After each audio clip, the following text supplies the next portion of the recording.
Meppadi saint Joseph girls higher secondary സ്കൂളിന്റെ ക്യാമ്പിലാണ് ഞാനുള്ളത്. ചുരൽമലയിലെയും അതുപോലെ തന്നെ മുണ്ടക്കയിലെയും ദുരന്ത ബാധിതരാണ് ഇവിടെയുള്ളത്. നമുക്ക് കാണാം, വിപുലമായ സൗകര്യങ്ങളാണ് ഈ ക്യാമ്പ് ഒരുക്കുന്നതിനും ഒക്കെ ഉള്ളത്. ക്യാമ്പ് നല്ല നിലയിൽ തന്നെ പുരോഗമിക്കുകയാണ്.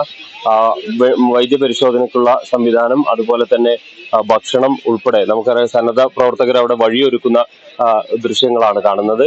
ഇത്തരത്തിൽ മേപ്പാടിയിലെ വിവിധ സ്ഥലങ്ങളിലാണ് ദുരിതാശ്വാസ ക്യാമ്പുകൾ പ്രവർത്തിക്കുന്നത്. കൽപ്പറ്റ SDM-LP സ്കൂളിൽ ഉൾപ്പെടെ ക്യാമ്പ് പ്രവർത്തിക്കുന്നുണ്ട്. കഴിഞ്ഞ 4 ദിവസമായി ദുരന്തത്തിന്റെ വാർത്തകൾ നമ്മൾ റിപ്പോർട്ട് ചെയ്തുകൊണ്ടേയിരിക്കുകയാണ്. ഇന്നേ വരെ കണ്ടിട്ടില്ലാത്ത വലിയ ദുരന്തമാണ് വയനാട്ടിൽ, പ്രത്യേകിച്ച് ചുരൽമലയിലും മുണ്ടക്കയിലും നടന്നത്. പക്ഷേ നമ്മൾ ഈ 4 ദിവസം കണ്ട കാഴ്ച എന്താണ്? ആദ്യ ദിവസം രാവിലെ മുതൽ നമ്മളിവിടെ വരുമ്പോൾ ഒരു പകച്ചു നിൽക്കുന്ന ഒരു സാഹചര്യം. എവിടെ നിന്നാണ് തുടങ്ങേണ്ടതെന്ന് അറിയില്ല. നമുക്ക് ഒന്നാമത് കാര്യങ്ങൾ പുറത്തേക്ക് എത്തിക്കണം എന്നുള്ളൊരു സാഹചര്യം നമുക്ക് നിലനിൽക്കുന്നു. അതുകൂടാതെ എവിടെ നിന്നാണ് നമ്മൾ സാധാരണ ഒരു സ്ഥലത്തേക്ക് ചെന്ന് കഴിഞ്ഞാൽ നമുക്കൊരു ധാരണയുണ്ടാവും എവിടെ നിന്ന് നമുക്ക് തുടങ്ങാം. ഒരു കൂട്ടത്തോടൊപ്പം അല്ലെങ്കിൽ അവരുടെ വേദനയോടൊപ്പം അവിടെ നടക്കുന്ന ആ ഒരു ആളുകളെ അസാധ്യമായതെല്ലാം ഓരോരുത്തരെ കൊണ്ട് പറ്റുന്നവർ അവർ ചെയ്യുന്നു. നമ്മളും അതേപോലെ തന്നെ ആ ഒരു ഒഴുക്കിനൊപ്പം പോകുന്ന ഒരു സാഹചര്യം. അല്ലാണ്ട് പ്രത്യേകിച്ച് ഒന്നും നമ്മുടെ കണ്ടീഷൻസോ അല്ലെങ്കിൽ ആവശ്യപ്രകാരമോ ഉള്ള ഒന്നുമല്ല നടക്കുന്നത്. അവർക്കൊപ്പം ഇപ്പോഴും അങ്ങനെ തന്നെ.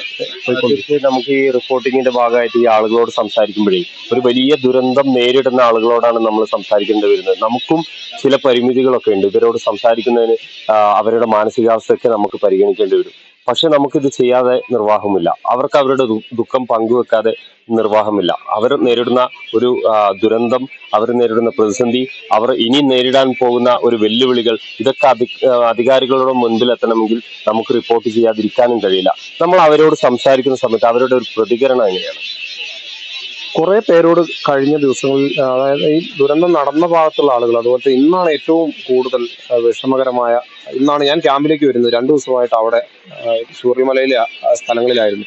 അവിടെ കൂടുതൽ പ്രദേശവാസികളിൽ നിന്നും അത്ര കണ്ടെത്താൻ സാധിച്ചിട്ടില്ല. ഈ നഷ്ടപ്പെട്ടു പോയവരുടെയൊക്കെ ബന്ധുക്കളും അല്ലെങ്കിൽ അവരുടെ സുഹൃത്തുക്കളും ഒക്കെയാണ് വന്നത്. അവരുടെ തേടിക്കൊണ്ട്, മൃതദേഹങ്ങൾ കിട്ടാതെ വന്നത് തേടിയും ഈ വീടുകളുടെ അവസ്ഥയൊക്കെ മനസ്സിലാക്കാൻ വന്നവരൊക്കെയാണ്. പക്ഷേ ഇന്നാണ് ഈ കാര്യത്തിലൊരു കുറച്ചുകൂടി ഒരു വളരെ വേദനാജനകമായ വാർത്തകൾ എപ്പോഴും നമ്മൾ കണ്ടുകൊണ്ടിരിക്കുകയാണല്ലോ.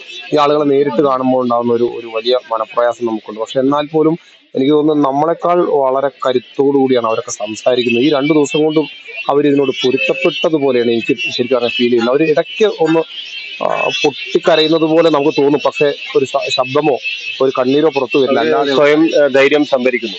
അവർക്ക് ധൈര്യം സംഭരിക്കാൻ സാധിച്ചിട്ടുണ്ട്. നമ്മെ ആശ്വസിപ്പിക്കുന്നത് പോലെയൊക്കെയാണ് ചില ആളുകൾ സംസാരിക്കുന്നത് കേൾക്കുമ്പോൾ. അതൊരു എങ്ങനെ ആർജിച്ചെടുത്തുനിന്ന് ഒരു പിടിയും കിട്ടുന്നില്ല. വയനാടിനെ സംബന്ധിച്ച് ഇപ്പോൾ ഈ അടുത്ത കാലത്ത് ഏറ്റവും വലിയ ദുരന്തം പുത്തുമലയാണ്.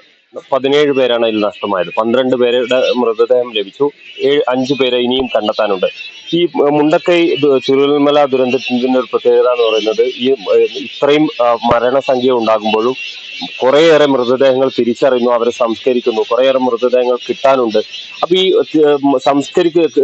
കണ്ടുകെട്ടി പോസ്റ്റ്മോർട്ടം നടപടികൾക്ക് ശേഷം സംസ്കരിക്കുമ്പോൾ അവർ മരിച്ചു എന്നത് ബന്ധുക്കൾ ഉൾക്കൊള്ളുകയാണ്. പക്ഷെ ഉൾക്കൊള്ളാൻ കഴിയാത്ത സംഭവമുണ്ട്. അവരുടെ ആളുകളെ, സ്വന്തം കുട്ടികളുടെ, സ്വന്തം ഉപ്പാനെ, സ്വന്തം അച്ഛനെ, അമ്മയെയൊക്കെ കാണാതാകുന്ന, അവർക്കിത് മരണപ്പെട്ടു എന്നൊരു തോന്നൽ പോലും അവർക്കില്ല. ഇപ്പോഴും അവരെ അങ്ങനെ വിശ്വസിക്കുന്നില്ല. അത്തരം ആളുകളോടാണ് നമ്മൾ സംസാരിക്കുന്നത്. അത്തരക്കാരെ നമുക്ക് ഈ ക്യാമ്പുകളിൽ കണ്ടെത്താൻ കഴിഞ്ഞിട്ടില്ലേ? ഒട്ടേറെ പേരുണ്ട്. അതിൽ ഏറ്റവും എനിക്ക് വിഷമം തോന്നിയത് ഒരു 9 വയസ്സുകാരി ഒരു കുട്ടിയുടെ മൃതദേഹം, കുട്ടിയെ കയ്യിൽ നിന്ന് വഴുതിപ്പോയി, അമ്മയുടെ കയ്യിൽ നിന്ന് വഴുതിപ്പോയി. അമ്മ കാല് പൊട്ടി ആശുപത്രിയിൽ കിടക്കുകയാണ്. ആദ്യം അദ്ദേഹത്തിന്റെ സുഹൃത്ത്, ഈ കുട്ടിയുടെ അച്ഛന്റെ സുഹൃത്ത് വന്ന് നമ്മളോട് ആവശ്യപ്പെട്ടു, നിങ്ങളിങ്ങനെ ഇതിനെക്കുറിച്ചൊന്ന് പറയണം. അങ്ങനെ വാർത്ത പ്രസിദ്ധീകരിക്കുകയും ആ ഭാഗത്തൊക്കെ ചില തെരച്ചിലുകളൊക്കെ നടത്തുകയൊക്കെ ചെയ്തു. അതിനുശേഷവും ഓരോ മൃതദേഹം കിട്ടുമ്പോഴും ആ മനുഷ്യൻ ഞങ്ങളെ തേടി നടക്കുകയാണ്, അടുത്ത് വരുന്നു, അത് കിട്ടിയോ അറിയിക്കണം, ഇങ്ങനെ പറയാണ്. അതിനുശേഷം വൈകിട്ടോടുകൂടി ഈ കാര്യങ്ങളൊക്കെ മനസ്സിലാക്കി ഈ കുട്ടിയുടെ അച്ഛൻ തന്നെ വൈറ്റ് പറയുന്ന ഒരു സാഹചര്യമുണ്ട്. എനിക്ക് എൻ്റെ കുട്ടിയെ ഒന്ന് അവസാനമായി കണ്ടാൽ മതി എന്നാണ് പുള്ളി പറയുന്നത്. അങ്ങനെ എൻ്റെ മകൾക്ക് 9 വയസ്സാണ് പ്രായം. അങ്ങനെയൊക്കെയുള്ള കുറച്ച് സാഹചര്യങ്ങൾ.